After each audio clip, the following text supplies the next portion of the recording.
Amen. Good morning po. Good morning. Welcome po sa mga padating, sa mga pasok pa lang. Welcome po sa inyong lahat. And welcome po sa ating lahat na nandito na ngayon. Ayan. Nakakatuwa po na makita po muli ang bawat isa na nandito ngayon sa lugar na may pananabik na papurihan ng Panginoon. Amen po ba yun? Nananabik po ba tayong papurihan ng Panginoon? Amen. Ayan. Since ang theme po natin for this month is about prayer, gusto ko lang pong mag-share ng konti regarding po sa experience ko sa prayer. Ayan. Yung anak ko po kasi, si Zella, pag sabi ko po kasi noon, before po akong pagbuntis siya, sabi ko noon, gusto ko yung anak ko pag lumaki, mapalaki namin ng yung faith niya, talagang ma-build namin yung faith niya kay Lord. Yun talaga yung unang prayer ko kay Lord noon. Tapos, ang gawain po kasi namin sa kanya, basta po kami masakit, kapag may kailangan siya, may gusto siyang bilhin, gusto siyang toys, lagi po namin sinasabi na mag-pray tayo kay Lord, mag-pray mo kay Lord yan, ganyan. Lagi po ganun yung sinasabi namin sa kanya. And then one time po, sinabi siya sa akin na, nung una po, so parang hinayaan ko lang, tapos nung nasa taas na po kami, mag-afternoon nap kami, sinabi ko ulit, sabi ko, ang sakit na ulo ni Mami, sabi ko gano'n. Tapos ang sabi niya po sa akin, yung sinasabi niya pala sa akin nung nasa baba pa lang kami, ang sinasabi niya pala sa akin, mag-pray ikaw kay Lord. Yun yung sabi niya sa akin. Kaya, doon pa lang talaga yung mommy heart ko, sobrang nag-uumapaw yung kasiyahan ko na, Lord, napapalagi ko ng tama yung anak ko. Tapos, ayun, sa murang edad niya, nakikita ko yung faith niya kay Lord na kapag may sakit, kapag may gusto tayo, i-offer lang natin kay Lord, i-sabihin lang natin sa Kanya. So, ganun din sa ating lahat, na imbes na kasi minsan yung pag may problema tayo, pag may mga pinagdadaanan tayo, minsan una nating nilalapitan yung tao, malapit tayo sa tao. Why not? Una nating lapitan si Lord. Sa Kanya tayo humingi ng tulong. Sa Kanya natin ibigay ang lahat ng pangangailangan, sabihin lahat ng pangangailangan natin, lahat ng problema natin. And surely, sasagot siya sa mga dalangin natin. Amen. Amen. So sige po, this morning, ang pagpupuri pagsamba po sa Kanya is one way din po ng pag-ipag-usap sa Kanya. Kaya this morning po, simulan natin na papurihan siya, pasalamatan siya sa lahat ng kabutihan na ginagawa niya sa bawat araw ng ating buhay. Amen. Tumayo po tayong lahat. Amen. Yes, Lord. Hallelujah.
seated in your praise.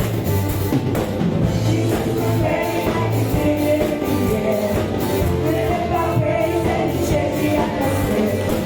My eyes open now, everybody singing out. Oh, oh, oh, turn it up, it's sound of praise. Make it louder, then you got it.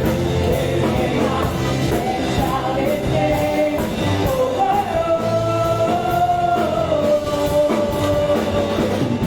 I sing praise, and I can feel the change. As your presence now invades. Hear the sound of the broken chains, bring those I give you praise. This is prophetic, I can feel it in the air. Lift my praise and you take the atmosphere. Eyes open now, everybody sing it out. I am a turn it up, it's sound of praise. Make it loud, and then we got it. Lift it up and shout it then. Oh, turn it up, it's sound of praise. Make it loud, and then we got it. Lift it up and shout it then.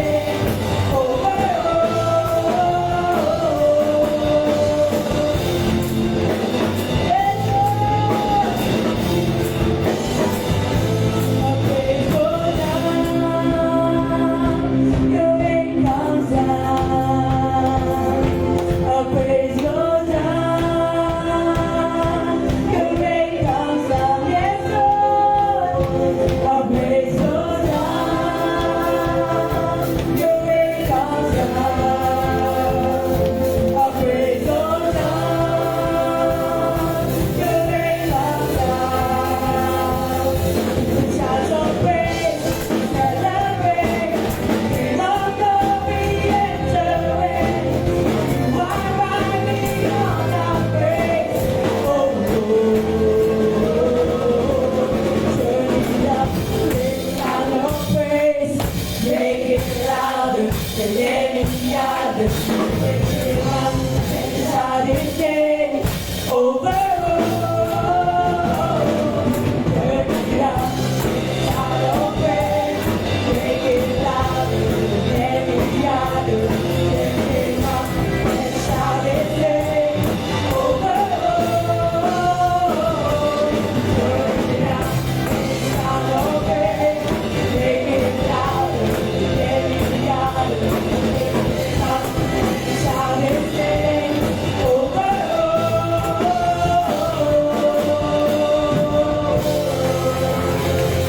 Hallelujah! Hallelujah, Lord, hallelujah.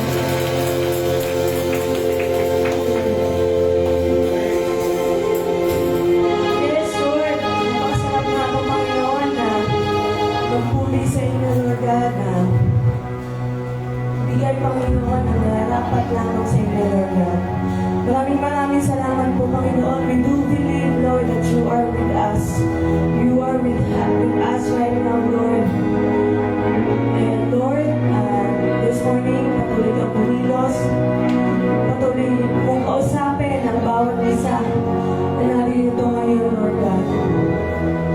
Patuloy mong ipadama ang pagmamahal mo sa amin, Lord. Ang walang hanggang pagmamahal mo, Panginoon. Hallelujah. At sa umaga nito, Lord God, patuloy kami tatawag sa inyo. Patuloy namin itataas ang iyong pangalan.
Pili po natin damhin ang presensya ng Panginoon. Hallelujah. Yes, Lord. We welcome you, Holy Spirit. Yes,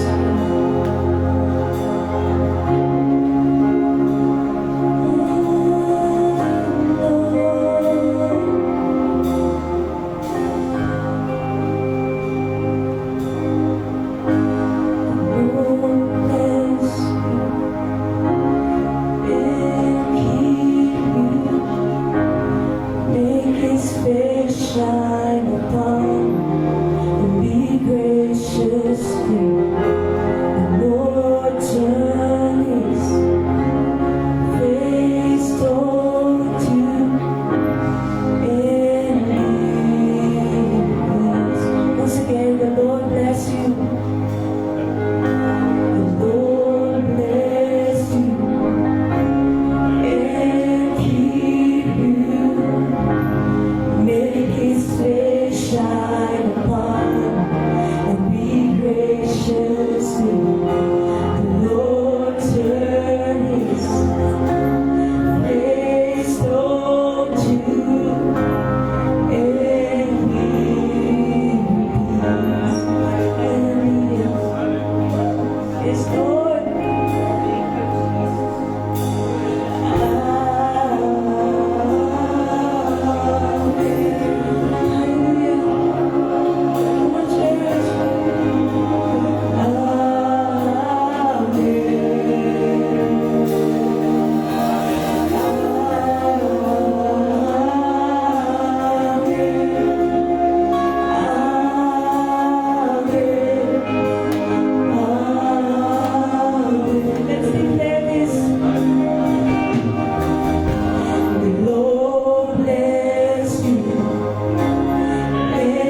Lord. Sabi mo sa Hebrews 10:25, ngayong nalalaman na malapit na yung pagbabalik, dapat wag namin kaligtaan ang pagtitipon-tipon na gaya nito. Amen?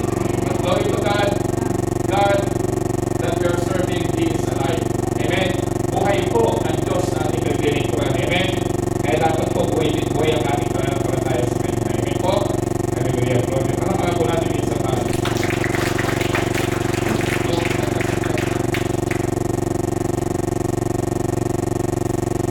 Pag-uusapan mo natin ngayon yung times.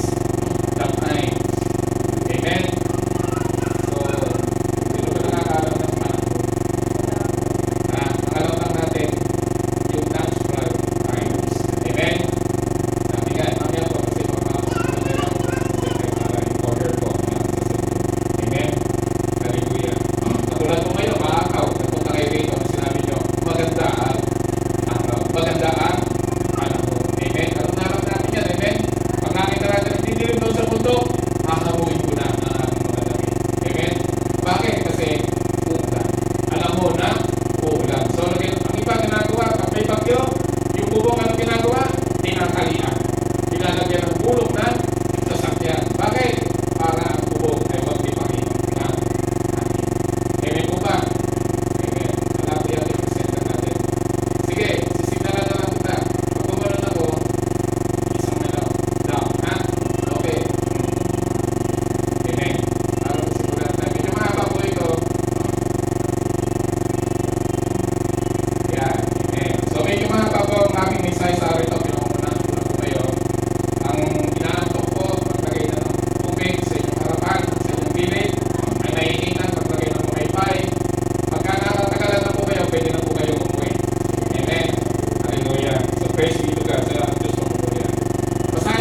din mga prophets, no? Di po ba? Ano ang mga ng prophets? Directly, naririnig nila kung ang pinasasabi ng Panginoon. Pag sinabi nila ito sa tao, wala akong tatanggalin ito kahit sa salita, kahit sa letra. Kung ano ang pagkakasabi ng Diyos, ganong-ganong po ang sasabihin niya. Kahit isang letra po, wala siyang babaguhin. Dahil kung ano sinabi ng Diyos, iyon lang din ang kanya sasabihin. Amen? So kung tinigyan natin ang tatlo na yan, naandyan po ang katangyan ng isang spiritual leader sa kasalukuyan niya. Amen? Dahil ang priest, ang high priest natin ay sino? Si Jesus Christ. Kung may Jesus Christ ka, meron kang high priest. Kings, nakalinin nyo ang authority. Sabi ng Panginoon, all authority in heaven and earth now is given to me. Now therefore, go and make disciples of nations. Sabi niya. So nakalinin ang authority? Nakay Jesus. So, He is the King of Kings and Lord of Lords. Kaya dinideclare namin, Jesus is the King of Kings and Lord of Lords. So if you have Jesus Christ, you have the King of Kings and the Lord of Lords. Amen? Prophets. Ngayon, narinig pa ba natin ang boses sa Panginoon? No more. Amen? Pero sino ang nagbibigay sa atin ng mga revelation? The Holy Spirit. Amen?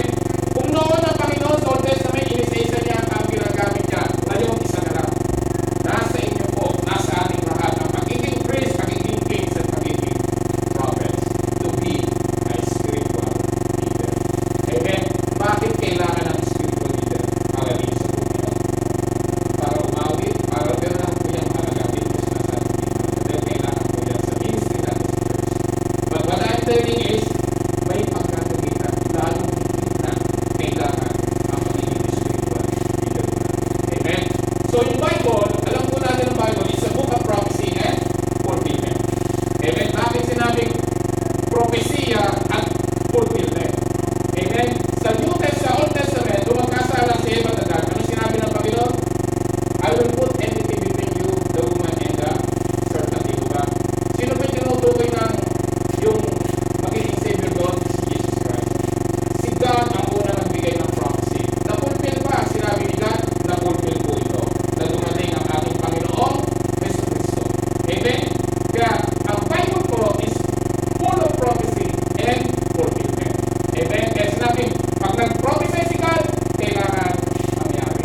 Kaya ang sinabi sa salita ng Diyos, ano man lumabas sa kanyang bibig, hindi ito babalik sa kanya nang hindi natutupad ko nung layunin ko kung bakit niya ito sinabi. Amen? Sabi ni Father God, may Savior. Dumating ang Savior. Nung dumating ang Savior, ano sabi ni Jesus Christ?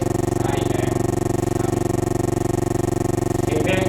Ang tanong, are we participating in the second coming of Jesus Christ? Do we have that character of being a spiritual leader? Meron ba tayong character niya? Or every day, we are just going around and pagdating na Sunday, I am holy. Monday, Tuesday, Wednesday, Thursday, Friday, Saturday, medyo tila-tila. Kasi maraming tila-tila. Pero sa ito, anong ginagawa natin? Amen? Dapat we must holy. So, dalawang perspective po ang Bible. It is doctrinal and historical. Amen? Kaya doctrinal, kaya kasi natin sa salita ng Diyos, magagamit natin ito sa pagtuturo sa mga doctrines. Ang doctrine started from the Genesis and it will end in Revelation. Yan ang doctrine, but it is also historical. No? May history po ang Bible. Pero ang God natin has no beginning and has no end. But the history started when God created the heaven and earth, all that is there. And He created yung mga tao at ang mga hayop at ang mga tao. Amen? And the history of God may end po yan. Amen? Kaya ang Bible, in other perspective, it is historical. May panimula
came to him, the providence said, tell us when it all this happened. What sign will signal your return and the end of the world? Ano ba yung sign na magsasabi na kayo babalik na at ang katapusan ng mundo? Isipin po natin, yung mga disciples na nagtatanong na, may tayo ng tanong. Nagtanong mo ba tayo? Kung nasa kung yung mga nasa labas natin, nagtatanong ba yan? Hindi yan nagtatanong. Anong ginagawa niya? Trabaho ng trabaho yan kahit linggo. Purihin ng Panginoon, nandito po tayo. Amen? Tayo ang binigyan ng Panginoon na maunawaan natin yung mga signs. Amen? Pero anong gagawin natin dyan? Lagyan natin sa bulsa? Lagyan natin sa wallet? Itago natin sa puso natin? Kasi ang Panginoon, nakagawa mo libre, bigay ko na libre. Amen? Verse 4 to 5. Ito po yung ating text. Matthew 24. And Jesus answered and said to them, take heed that no one deceives you, for many will come in my name saying, I am the Christ, and will deceive many. Huwag daw po kayong huwag daw po kayong palinlang. Marami mga nilinlang na darating at sasabihin nila, ako ang Kristo. Ako si Jesus. Sasabihin niya, at marami ang malinlang. Tandaan po natin, kahit ang sorbo yan, ay mangyari nila. Makikita niyo po mangyari na. Amen. Amen.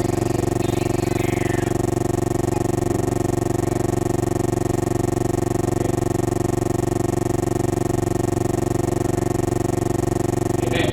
And verse 6 to 8. And you will hear of wars and rumors of wars.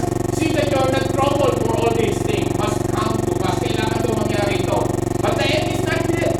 Sabi gano'n, for nations will rise against nations, and kingdom against kingdom, and there will be famines, pestilences, and earthquakes in various places. All these are the beginning of sorrows. Amen? So, tingnan niyo po ang sunod-sunod ng word of God, ha? Kami ang makikita niyo po kung paano nangyari yan. Then they will deliver you unto tribulation. So, until you, sino titim?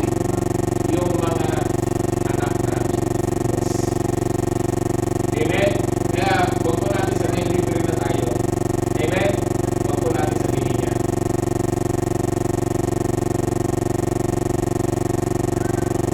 Okay.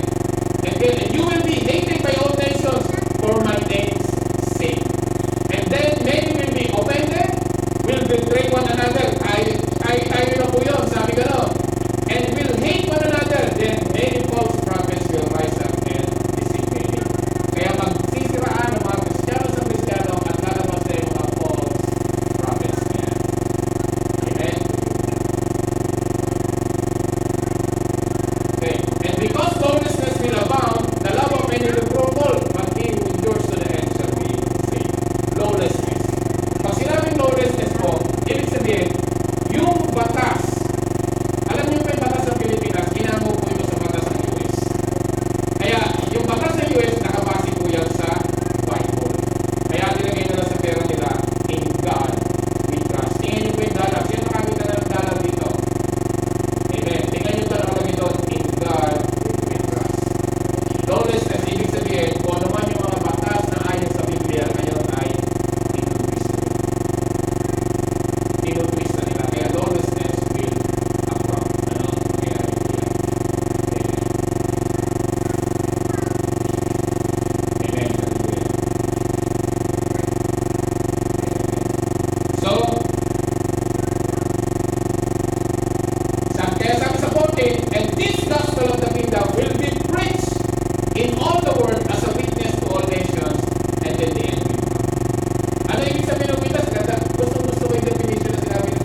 according to the plan of God, it is systematic, it is biblical, and it is global.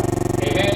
Makikita niyo po. Sabi niya sa una, and Jesus answered, said to them, take heed that no one deceives you, for many will come in my name, saying, I am the Christ, and will deceive many. Oh, yan po. Ilan na ang lumalabas ngayon sa buong mundo? Nung nakaraan po, nung nag-preach ako, last 2 months ago, pinakita ko po sa inyo ang tungkol dito. Amen? Pinakita ko po kung sino kung ilang beses na, even from in the 18th century, mayroon ng mga lumalabas na sinasabi sila ay si Kristo. Amen? O kilala niyo yan? Di ba? Kilala natin yan. Ano sinabi siya? Sabi niya, appointed son of God. Ilang po yung nabibisig niya? Punta po kayo sa Davao. Pagkabang nyo ng Davao Airport, nakita nyo na ang malaking simbahan ni Pibuloy. Isipin nyo, simbahan ni Pibuloy, andun sa tabi ng airport. Tabi ng airport, mas malaki pa ang lugar niya kaysa sa airport. Kaya yung may sariling pintuan nyo, papunta na airport, baka may sarili pang immigration nyo. Ganon katindi po yan. Marami siya nag-iisip. Hindi ba na ayon sa Bible yan? Yung sinabi ko kanina sa ibang bansa yun. Ito sa ating bansa. Amen? Oh. Verse 6 to 8. And you will hear of wars, rumor of wars. See that you're not troubled, for all these things must come to pass. But the end is not yet. For nation will rise against nation, and kingdom against kingdom. And there will be famines, pestilence, earthquakes, and earthquakes. All these are the beginning of sorrows. Beginning pa lang daw po ng paghihirap dyan. Bakit alam niyo po mga giyera ngayon? Rumors of war. Asan po yung mga rumor of war? Sa Iran, sa Ukraine, sa Yemen, sa Saudi Arabia, saka yung Yemen nag-aaway, Armenia, Azerbaijan, ang dami na po. Iilan nila lang po yan. But it is global. Pero may epekto ba ito? Meron. Anong epekto po nito? Langis. Amen? Maging nga yung mga flour, maging mga cheese, no? Alam niyo ba yung flour sa Ukraine ay maganda? At iyon po ay ini-import dito sa Pilipinas. Ngayon po, ala na yan. So nagkakaroon po yan ng global effect. Amen? Hindi lang po yan gera sa kanila, lalo na sa Iran. Nalalaman niyo ba na yung ano tawag doon? Yung paghanda para makapagbenta ng langis ng Iran ay tinanggal sa grid. Doon tinanggal po sa grid yun, langis biglang bumaba. Napaka-drastic ang pagkababa, kaya umiiyak ang Saudi Arabia kasi lang sila hindi na mabenta. Ang Iran naglabas ng langis, tumilagan ng langis, napakababa ng langis. Walang magawa ang Qatar, walang magawa ang Iraq, walang magawa ang Saudi Arabia. Wala silang magawa. Dubai, UAE, wala silang magawa. Bakit? Sa dami ng langis sa Iran. Ano ginawa ni Trump? Sanction. Nilagyan niya ng sanction, so langis ulit, tumaas. Amen? Yan ang sinasabi. Kaya yung hira po sa Iran na yan, hindi na po yan matatapos pa. Amen? Ano pa po?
Hindi gano'n. Sinabi mo ka ng Bible, lalaki sa babae, babae sa lalaki.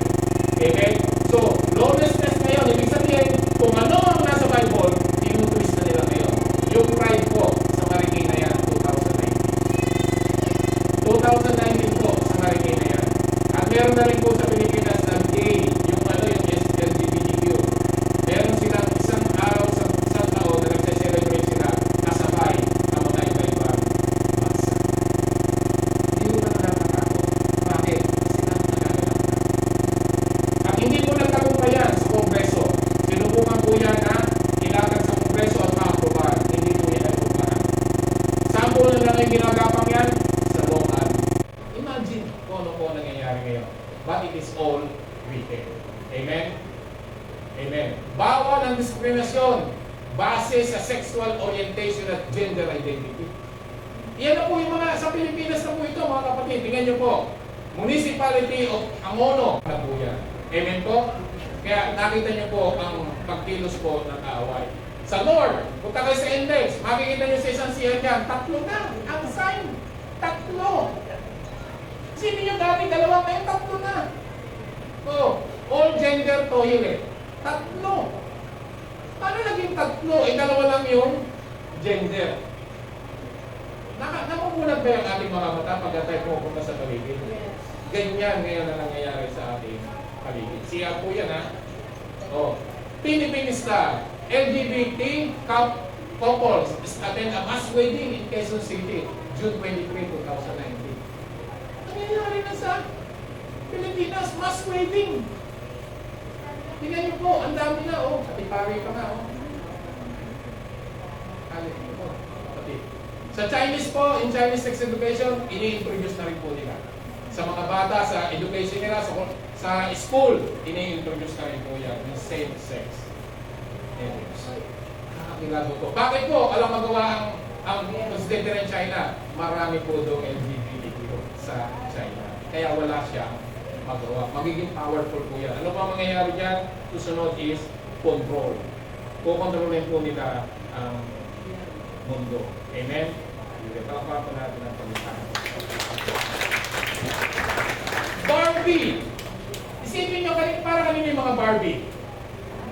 Mga bata, papayag ba kayo na yung Barbie, makita ng mga bata yan? Abortion? Ganyan po nila ngayon kinuha sa US sa mga bata. Barbie nakalagay abortion. Minumulat na nila ang mga bata. Alam naman natin ang abortion labag sa kasulatan ng ating banal na aklat. Amen? Labag po yan. Amen po?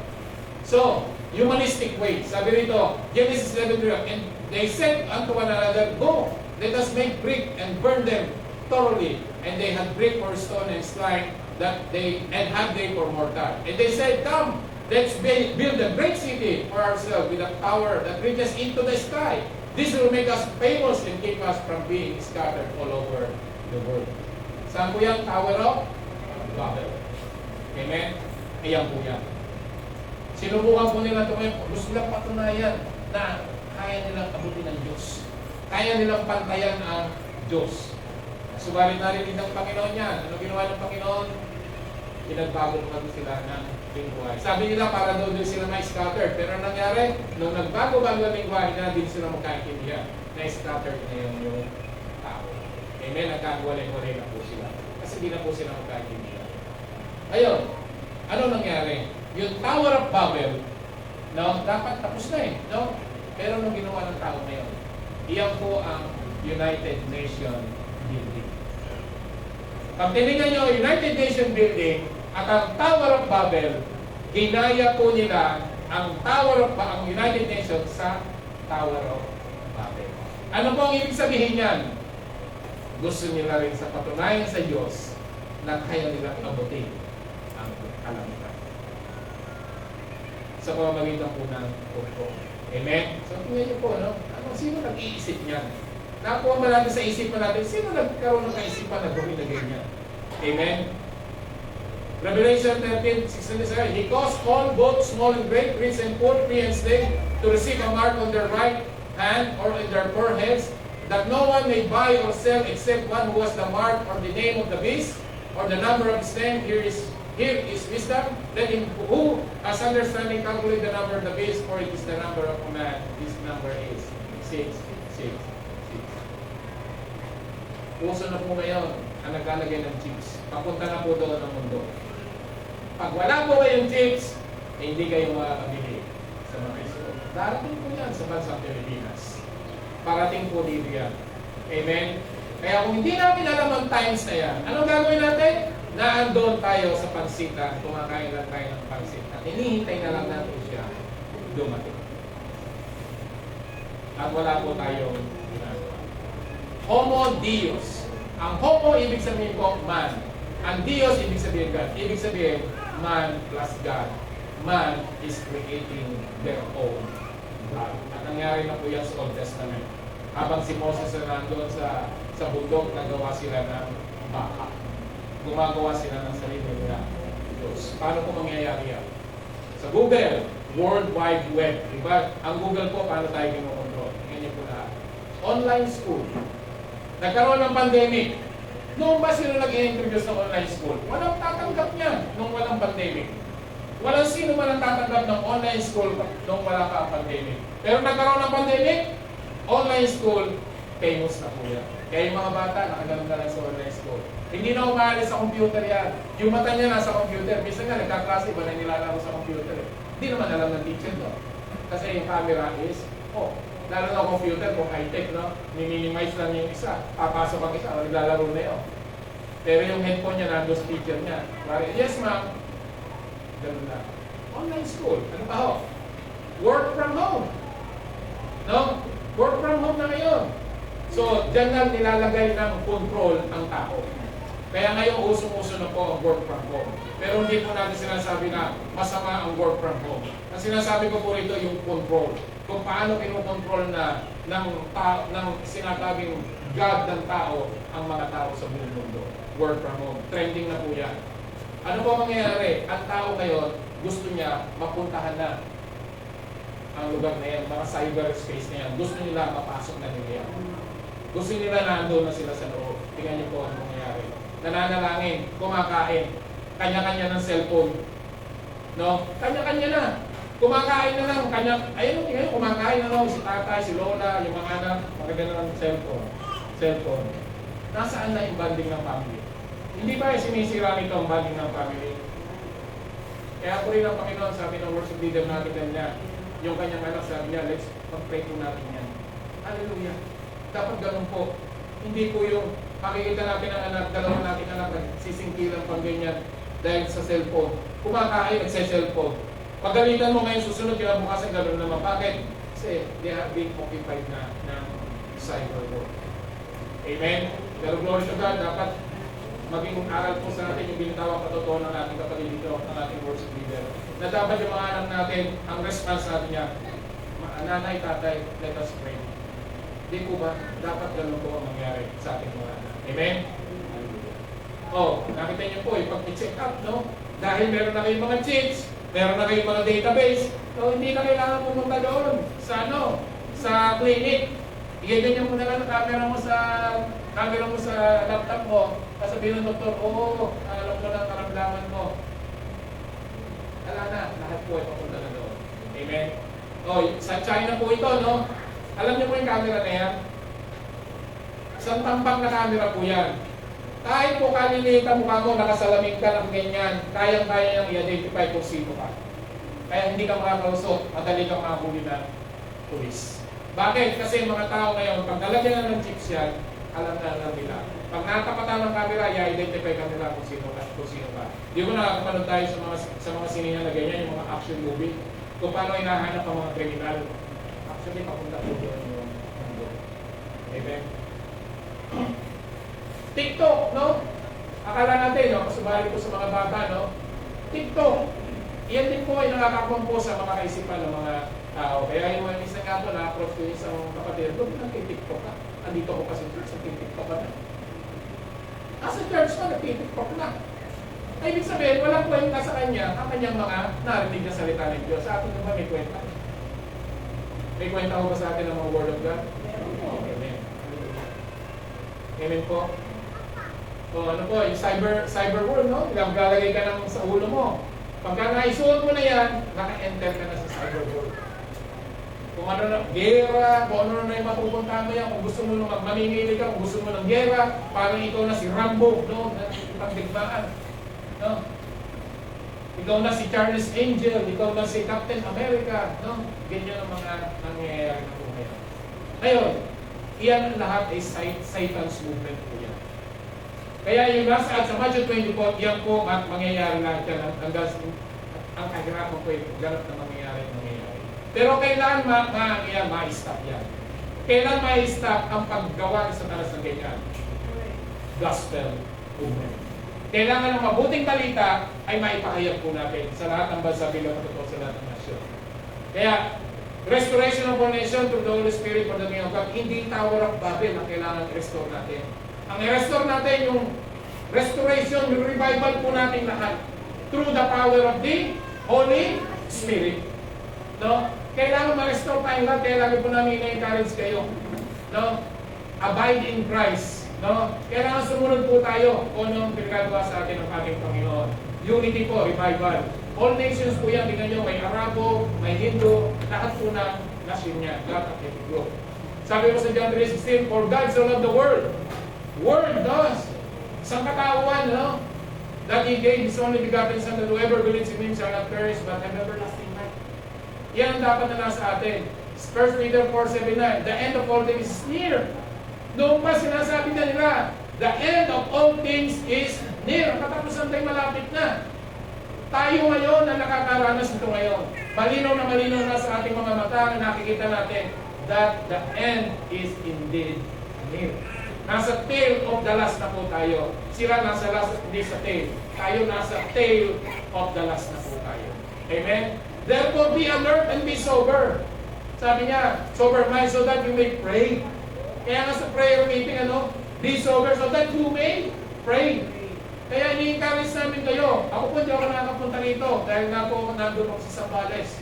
But they are always in my prayer. Pag pinost na po na wala akong nakikita sa upan, sinabi, the chair is ready. Siyempre, masakit po. Bakit? Sinabi, therefore be alert and be of sober mind. So that you may pray. Amen? Kasi 5:30, wala na pong trabaho niyan. 5:30, wala na pong school niyan. Amen? Naandun ka na sa bahay mo niya. Kaya kung pipiliin mo magpahinga ka, sarili mo desisyon nila. Amen? Bakit hindi mo ipahinga ang sarili mo sa pananalangin? Kaya kasi sinabi sa salita ng Diyos, ang isang araw doon sa lugar ng Panginoon, 1,000 araw dito sa Panginoon.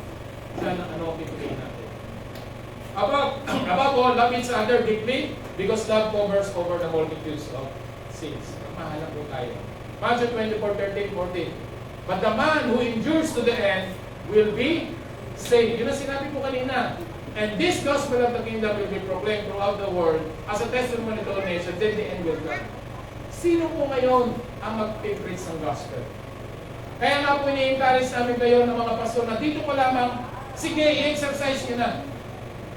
Bakit po natin gustong abutin ang ating mga kapitbahay, ang ating mga katrabaho? Yung Turkey, dating Colossus po yan. Ano nangyari? Puro Muslim na ngayon, napabayaan. Gusto ba natin ang Pilipinas ay maging puro Muslim din dahil sa ating kapabayaan? No, amen. Baka dumating ang time, ang Pilipinas 99% Muslim, 1% Christian. Ano gagawin natin? Mangyayari po yan, dahil nangyari po ang sa mga Colossus po. Amen po? Hallelujah.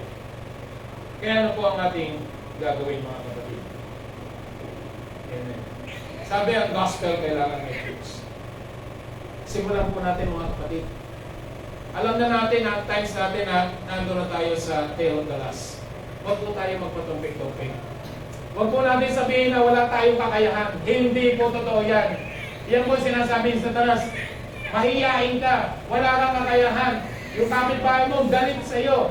At bakit? Yung mga sinirang ba ng gospel, yung sinirang ba ng Panginoon, yung sinirang ng mga apostol, mga disciple, hindi ba galit sa kanila? Hindi ba si Saul may mga mga persecutor ng mga Christian? Hindi ba galit yun sa mga, bakit nasira ng gospel? Amen? Hindi po totoo yan. Tandaan po natin, kilala nila ang boses ng ating Panginoon Jesus Cristo. Amen po? Halika. Kaya huwag po tayong patubig-tubig. Paglabas po natin ang simbahan na ito, pag nandun tayo sa ating mga tanan, ipamuhay natin ang salita ng Diyos.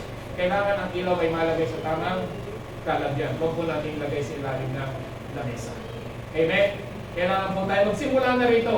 At sunod-sunod na po yan. Nakikita niyo po kung saan kayo dadali ng Holy Spirit. And I do believe that the will of God ay mangyayari po sa bawat isa sa atin. At hindi lang po tayo palalagilin ng Panginoon sa lugar na ito. Because even through prayer, we will fight a good fight of faith to conquer the nations po. No? Dahil we are more than conqueror. Dahil napagtagumpayan po ng ating Panginoon Isus Cristo 2,000 years ago doon sa krus ng Kalbaryo. Amen po. Kaya let's come here during the prayer meeting. Amen? Hallelujah. Salvations of Gentiles. Malapit na po tayo. Dalawang slides na lang. I do not want you to be ignorant of this mystery, brother, so that you may not be conceited. Israel has experienced a hardening in part. Talaga po nakaranas yan. Until the full number of Gentiles has come in. And so Israel will be saved, as it is written, the deliverer will come from Zion, he will return godliness away from Jacob. This is my covenant with them when I take away their sins. Sabi dito, ang mga Israelites must say, when the full Gentiles daw po ilang ito. Sino po yung mga Gentiles? Sino po yan? Tayo ang mga Gentiles. Sino po ang mga Gentiles? Yung mga Muslim po, mga Gentiles yan. Mga Gentiles po yan. Yung mga Hindus na yan, mga Gentiles po lahat yan. Pero bakit kailangan nating abutin yung mga Muslim? Dahil sila ang mga Muslim, yan po yung mga descendant ni Ismael. At alam natin, di nagkasundo si Isaac at si Ismael. Nagkatampuhan po yan. At dinala po yan from generation to generation. Sino po ngayon dapat unang makatanggap? Dapat po matanggap muna ng mga Gentiles. At pag nalaman na po ng mga Israel yan, saka po ang mga Israel ay tatanggap. Magkakasundo na po si Ismael at si Isaac. Hindi ko lang makakahaba paano ko dyan, pero may lecture po para dyan tungkol kay Isaac at kay Ismael. Amen po? Hallelujah. Kaya ano pong gagawin natin? May mga Muslim po dyan sa tabi natin, mga tindahan nga po eh. Yung tingray nga po namin doon sa Sambales, yung generation po, pinuntahan po niya, nagtitinda ng Muslim. Ay, isa lang po tinanong niya. Ang sabi niya sa Muslim, anong kaligtasan ang may bibigay sa iyo ni Allah na sinasamba mo? Alam niyo kung anong sinagot? Sabi niya, hindi ko alam. Anong sinabi ng kapatid? Si Jesus ay may sinasabi sa iyo. Ang sinabi niya, siya ay namatay para siya, para ito'y maligtas. Siya ang daan, siya ang katotohanan, at siya ang buhay.